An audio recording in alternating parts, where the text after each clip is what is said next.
Beauvais, fort de son label d'art et d'histoire, met en place la création paysagère, unissant ainsi l'art contemporain au patrimoine en collaboration avec le studio Cao Perrault. Le projet de création paysagère, au sein de la Maladrerie Saint-Lazare, le visiteur sera invité à marcher sur la mare afin de traverser un hémisphère composé de 5000 billes en verre rouge fixées au sommet de hautes tiges métalliques s'inspirant du thème biblique de l'onction des lépreux guéris. L'installation renvoie à la dimension charnelle et mortelle de l'homme, à la croyance de purification du corps et de la maladie par le bain de sang. La mare sera végétalisée par des lentilles d'eau, créant une surface verte esthétisante et proliférante.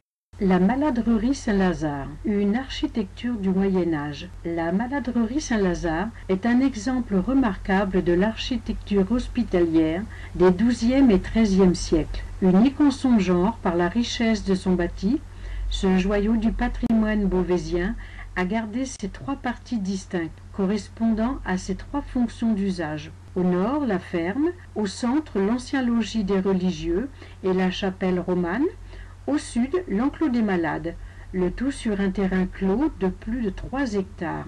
Classée au titre des monuments historiques, la Maladrerie Saint-Lazare a fait l'objet de nombreuses interventions archéologiques, de travaux d'urgence, puis d'un vaste programme de restauration engagé par la communauté d'agglomération du Beauvaisis. La première tranche s'est achevée en 2008. La grange, aujourd'hui restaurée, est le symbole de la renaissance de cette ancienne institution hospitalière imposante avec ses 740 mètres carrés. Elle offre au regard du visiteur sa magnifique charpente de chêne, soutenue par des piliers de pierre à 12 mètres du sol. Un jardin d'inspiration médiévale, imaginé et réalisé dans le cadre des travaux de la première tranche de l'opération de restauration de la Maladrerie Saint-Lazare, ce jardin d'inspiration médiévale est un lieu à découvrir.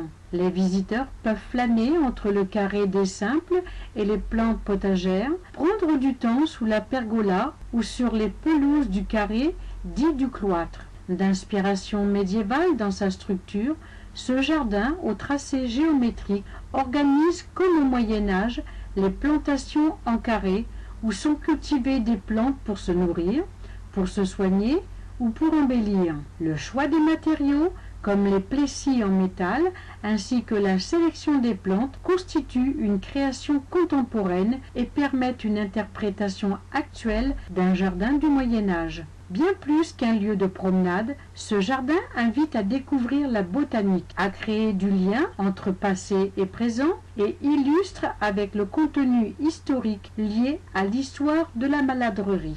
Je vous souhaite une excellente découverte à la Maladrerie Saint-Lazare.